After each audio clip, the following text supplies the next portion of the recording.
The call came on a Tuesday morning while I was reviewing quarterly reports for Sterling Hospitality Group. My assistant buzzed through. "Mr. Sterling, you have a call from Elegant Events Wedding Planning." I almost declined. Then I remembered. My younger brother Marcus was getting married next month. I'd paid the deposit 6 months ago when I heard they were struggling with costs. $50,000 to ensure my brother had the wedding he dreamed of. The family never knew it came from me. David Sterling speaking. "Mr. Sterling, this is Amanda from Elegant Events. I'm calling about the Henderson-Miller wedding next month." Her voice sounded strained. "I have some uncomfortable news about your invitation." I set down my pen. "Go ahead. Your family contacted us yesterday. They've asked us to remove you from the guest list entirely. They said there was a family disagreement, and they specifically requested that you not attend the ceremony or reception." The words hit like a physical blow, but I kept my voice steady. "I see. However," Amanda continued quickly, "they also asked if they could keep the $50,000 deposit you paid for the event." Mrs. Henderson said the family had already spent that money on other wedding expenses. For a moment I said nothing. Through my office window I could see the city skyline, half of which I owned through various investment companies. My family had no idea that their disappointing son, who they claimed never amounted to anything, controlled a hospitality empire worth $3.8 billion. "Mr. Sterling? Are you there?" "Yes," I said calmly. "I'd like you to cancel the entire wedding." "I'm sorry, what?" "Cancel the Henderson-Miller wedding. All of it. The venue, the catering, the flowers, everything." Amanda's voice rose in panic. "Sir, I don't understand. You're not the groom, you can't just—" "Amanda," I interrupted gently, "what's the name of your company?" "Elegant Events Wedding Planning." "And who owns Elegant Events?" I heard papers rustling. Sterling Event Holdings." "And who owns Sterling Event Holdings?" A longer pause. "Sterling Hospitality Group." "That's right. And I'm David Sterling, CEO and sole owner of Sterling Hospitality Group. So yes, I can cancel this wedding. In fact, let me be more specific. Cancel their reservation at the Grand Harbor Hotel as well. That's one of mine too. And Symphonic Catering? Also mine. The flower arrangements from Premier Botanical? Mine. The photography package from Lens and Light Studios? Mine as well." "Mr. Sterling, I had no idea you were." "There's more, Amanda. The bachelor party reservation at Harbor View Resort? Mine. The rehearsal dinner at Coastal Elite Restaurant? Mine. Even the limousine service they booked through Prestige Transportation? Mine." I could hear her breathing heavily on the other end of the line. "But sir, the wedding is in 3 weeks. There are 200 guests, deposits paid. Cancel everything. Refund any deposits paid by guests for accommodations. Send the Henderson and Miller families a bill for the full amount they owe, minus my original $50,000 deposit, which I'm keeping as a cancellation fee. Mr. Sterling, this will destroy the wedding. There's no way they can find alternative vendors this close to the date. That's not my problem anymore." After hanging up, I sat back in my chair. 28 years old, and my family still saw me as the college dropout who threw his life away when I left Harvard Business School to start my first company. They had no idea that the small event planning business I'd mentioned casually over the years had grown into one of the largest hospitality empires on the East Coast. My phone buzzed with a text from my mother. "David, we need to talk about your recent behavior. Your attitude toward Marcus and Jennifer has been unacceptable. We think it's best if you don't attend the wedding. We'll be keeping the money you contributed since we've already spent it." I smiled and typed back, "Understood. Enjoy the celebration." What my family didn't know was that I'd been quietly building my empire for 8 years. It started when I dropped out of Harvard, not because I was failing but because I'd identified a gap in the luxury event market. While my family saw my decision as giving up, I was actually walking away from a guaranteed corporate job to bet everything on my vision. The first company, Sterling Events, began in my studio apartment. I planned corporate gatherings and small weddings, working 18-hour days and sleeping on my office couch. My family's response? "David's going through a phase. He'll be back to real work soon." Within 2 years, I'd bought my first property, a small event venue that was struggling financially. My family still thought I was playing entrepreneur, while they focused on my brother Marcus, who was following the traditional path through law school. By year 4, I owned 6 venues across 3 states. Sterling Hospitality Group was born, and I started acquiring complementary businesses: catering companies, florists, photographers, transportation services. Every aspect of the luxury event industry. My family remained oblivious. At holiday gatherings, they'd ask about my little business, while discussing Marcus's promising career at his law firm. When I bought my first hotel, a boutique property downtown, I mentioned it casually as expanding into accommodations. They nodded politely and changed the subject. The real growth came in years 6 and 7. I acquired struggling hospitality companies during the economic downturn, rebuilding them into profitable enterprises. Harborview Resort, Grand Harbor Hotel, the entire coastal elite restaurant chain. All companies my family had heard of, never realizing their disappointing son owned them. My phone started ringing 30 minutes after my conversation with Amanda. David. It was my father's voice, tense and confused. I just got a call from some woman saying our wedding venue was canceled. There must be some mistake.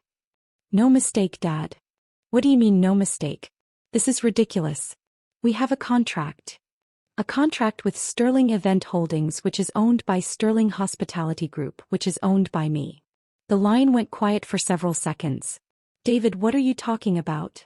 I'm talking about the fact that you canceled my invitation to my own brother's wedding while asking to keep the $50,000 I paid for it. So I canceled everything else. You paid for the wedding? The venue, the catering, the hotel blocks, the flowers, the photography, the rehearsal dinner, the bachelor party, the transportation, all of it goes through companies I own. Congratulations, Dad. You just uninvited the person who was paying for your son's entire wedding. Another long silence. David, I think there's been a misunderstanding. No misunderstanding. You made it clear I'm not welcome at family events. So my companies aren't welcome to provide services for family events either. Companies? David, what companies? You plan parties. I almost laughed. After 8 years, he still thought I planned birthday parties. Dad, I own Sterling Hospitality Group. We control 47 venues, 23 restaurants, 12 hotels, 6 catering companies, and 11 event service providers across 7 states. We generated $1.2 billion in revenue last year. That's impossible. Check our corporate website. Check the business registry. Check Forbes' list of fastest-growing private companies. We were number 17 last year. I heard muffled conversation in the background. Mom had joined the call. David, Mom's voice came through, shaky and uncertain. We had no idea you were successful. You never told us. I tried to tell you. Every family gathering for 8 years I tried to share what I was building. Remember when I mentioned buying the Harborview Resort? You said it was nice that I was staying busy. When I told you about expanding into hotels, you asked when I was going to get a real job. But you dropped out of Harvard. To build this empire. I saw an opportunity and I took it. While Marcus was studying contract law, I was writing contracts that generated millions in revenue. My father cleared his throat. David, surely we can work something out. Marcus's wedding is no longer my concern. You uninvited me, remember? You made it clear that my presence would somehow diminish your perfect family celebration. We didn't know. You didn't know because you never bothered to actually listen to what I was telling you. You saw a Harvard dropout and decided I was a failure. You never looked deeper. My phone buzzed with another call. Amanda again. Dad, I need to take this.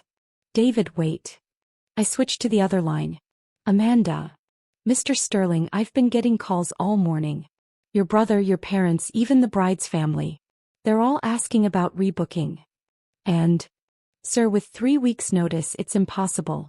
Every quality venue in the region is booked solid. The catering companies are committed to other events. There just aren't alternatives available. What about the Grandview Manor? That's one of your properties too, sir. And it's already booked for that weekend. Right. Well, then they'll need to figure something else out. Mr. Sterling, your mother called crying. She said there are 200 people invited, family flying in from across the country. She's begging for any solution. I considered this. Any solution? Yes, sir. All right. Here's what we'll do. They can have the wedding at the Grandview Manor, my smallest venue. Reception capacity for 80 people maximum. Basic catering package, house flowers, staff photographer only. Total cost, $200,000 paid in advance. Sir, that's 4 times what they were paying before and half the space. That's the offer. They wanted to exclude me from their celebration while keeping my money. Now they can include me in their decision-making while paying market rates. And if they refuse? Then they can get married at City Hall. I hung up and returned to my work. 3 hours later, Marcus called directly. David, what the hell is going on? You're getting married. Congratulations. Don't play games with me. Mom's been crying all day. Dad's had 6 phone calls with different vendors and everyone keeps telling him you own their companies. What kind of sick joke is this? It's not a joke, Marcus. It's business. Business? This is my wedding. Your wedding that I was financing. Your wedding that I was uninvited from. Your wedding that the family decided I wasn't worthy to attend. We thought it would be better. You thought it would be better to exclude your brother from the most important day of your life, while secretly keeping the money he contributed. Does that sound like family behavior to you? Marcus was quiet for a moment. We didn't know the money came from you. Mom asked me for help 6 months ago. She said you were struggling with wedding costs and Jennifer's family couldn't contribute much. I wrote a check for $50,000 that same day. David, I didn't know. You didn't know because you never asked. Just like you never asked about my business, my life, or anything else. You just assumed I was the family screw-up and moved on. That's not true. Marcus, when was the last time you asked me a genuine question about my life?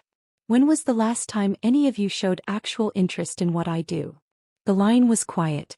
I'll make you a deal, I continued. You can have your wedding at one of my venues. But I want 3 things. A formal apology from the entire family, an acknowledgement that you misjudged me, and my invitation restored, not as a courtesy but because you actually want me there.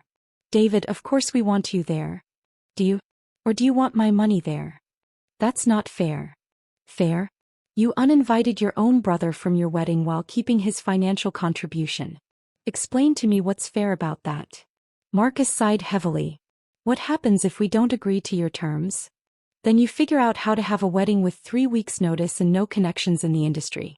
Good luck with that. And if we do agree? Then you get married at a beautiful venue with excellent service, and your brother stands beside you as family should. I need to talk to Jennifer and our parents. Of course you do. That evening my phone rang again. This time it was Jennifer, Marcus's fiancée. David? It's Jennifer. I think we need to talk. Congratulations on your engagement. Thank you. Listen, I had no idea about any of this.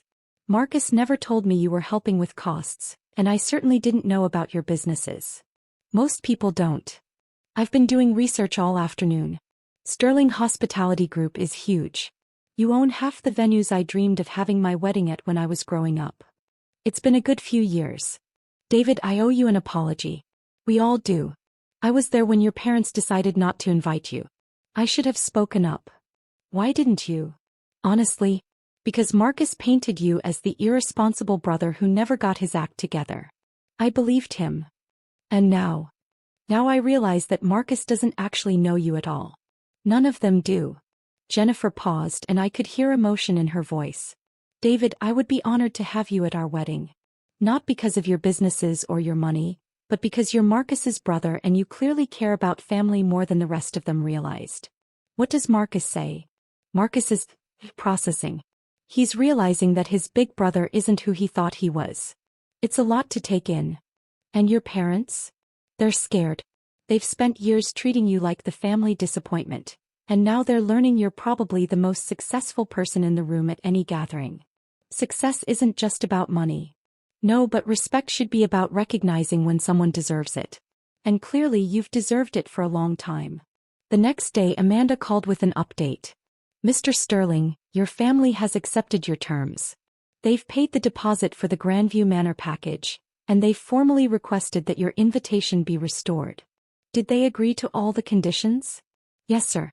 Your father specifically asked me to tell you that the family would like to meet with you before the wedding to offer a formal apology. And your brother wants to know if you'd consider being his best man. I sat back in my chair looking out at the city skyline again. 8 years of building an empire while my family saw only failure. 8 years of trying to share my success while they heard only excuses. 8 years of proving myself while they waited for me to grow up. Amanda. Yes, sir. Tell them we'll have the meeting. Schedule it for this Saturday at the Harborview Resort. My private dining room. And Amanda. Yes. Make sure the catering is perfect. The meeting was scheduled for 2 p.m. on Saturday. I arrived early and stood by the floor-to-ceiling windows overlooking the harbor. This resort had been my biggest acquisition, a failing property that I'd transformed into the region's premier destination. The private dining room alone was worth more than most people's homes. My family arrived together. Mom, Dad, Marcus, and Jennifer. They looked around the room with obvious amazement. Crystal chandeliers, hand-carved furniture, a view that stretched for miles across the water. David, Dad said, extending his hand formally. Thank you for meeting with us. Have a seat. They settled around the mahogany table as servers brought in lunch, prepared by the same kitchen that catered to governors and celebrities. This place is incredible, Mom said quietly. I had no idea that I owned it. I mentioned buying a resort property 3 years ago. You said you were expanding your business. I was. This was the expansion. Dad cleared his throat. David, we owe you an apology. A major one. Go ahead. We misjudged you. Badly. For years, we saw what we expected to see instead of what was actually happening. Marcus leaned forward. David, I'm sorry. I'm sorry for dismissing your achievements, for assuming you were irresponsible, and for letting the family uninvite you from my wedding. Why did you assume I was irresponsible? Because you dropped out of Harvard. Because you never had a traditional job. Because you never bragged about your success. Would bragging have helped? No, but maybe if you'd been more direct about what you were building. I smiled slightly. Marcus, I told you 3 years ago that I'd acquired a hotel chain. You said, that's nice, and changed the subject to your latest case at the law firm. I didn't realize you meant you owned them. What did you think I meant? He had no answer. Jennifer spoke up. David, we'd like to start over. All of us. We want to know about your life, your business, your plans. We want to be real family. And if I hadn't turned out to be wealthy? What then? Dad answered honestly, then we probably would have continued misjudging you. That's what makes this so shameful. At least you're honest. Mom had tears in her eyes. David, I'm proud of you. I'm proud of what you've built, but more than that, I'm proud that you still wanted to help with the wedding even after how we treated you. You're my family. That matters to me even when it doesn't seem to matter to you. Marcus stood up and walked around the table. David, I know I don't deserve it, but I'd like to ask again. Would you be my best man? I looked at my younger brother, the golden child who'd followed every family expectation, who'd never taken a risk or built something from nothing. For the first time I saw uncertainty in his eyes. He was finally seeing me clearly. Marcus, I'd be honored. The wedding took place 3 weeks later at the Grandview Manor. Despite being my smallest venue, it was still spectacular, overlooking the coastline with gardens that had been featured in architectural magazines. The family that had once dismissed my party planning business watched in amazement as my staff executed a flawless celebration. During my best man speech, I looked out at the 200 guests, many of whom had heard whispered conversations about my business empire throughout the evening. When Marcus and I were kids, I began, he always looked up to me. Somewhere along the way that changed. He started seeing me as the brother who took the wrong path, who gave up on conventional success. I paused, making eye contact with my family. What Marcus didn't realize is that I never gave up on success. I just defined it differently. Success isn't about meeting other people's expectations. It's about building something meaningful and sharing it with the people you love. I raised my glass. To Marcus and Jennifer, may you build something beautiful together, and may you always remember that the best achievements are the ones you share with family. Later, as the evening wound down, Dad approached me on the terrace. David, I have a question. Sure. Why didn't you just tell us? Why let us think you were struggling all these years? I considered this carefully. Dad, I tried to tell you. But more than that, I wanted you to be proud of me for who I was, not what I owned. I wanted you to see that dropping out of Harvard was the right choice, that building something from scratch had value. And we failed that test. You did. but you passed the test that mattered more. Which test was that? Tonight. When you had the chance to choose pride over family, you chose family. When you realized you were wrong, you admitted it. That's worth more than years of recognition. Dad put his hand on my shoulder. I'm proud of you, son. Not just for your success but for your character. You had every right to walk away from this family, and instead you saved your brother's wedding. Family is family, Dad. Even when they don't act like it. As I drove home that night, I reflected on the 8 years I'd spent building my empire in plain sight of a family that couldn't see it. The Harvard dropout who became a billionaire. The party planner who created a hospitality dynasty. The family disappointment who turned out to be the family foundation. My phone buzzed with a text from Marcus. Thank you for everything. I'm sorry it took me so long to see who you really are. I'm lucky to have you as a brother. I smiled and typed back, welcome to the family business. Because that's what it had always been about. Not just building companies but building something that could bring family together. It just took them a little longer to realize it. The next morning I woke up to 17 missed calls and 43 text messages. The wedding had been featured on several social media accounts, and people were sharing photos of the venue, the food, and the celebration. But more importantly, I had messages from my parents, my brother, and Jennifer, all asking when we could have dinner again. Real dinner this time. Family dinner. As I sat in my office Monday morning looking out at the city skyline that I'd helped shape, I realized something important. Success isn't about proving people wrong. It's about being strong enough to keep loving them even when they are wrong. And sometimes if you're patient enough, they figure it out on their own.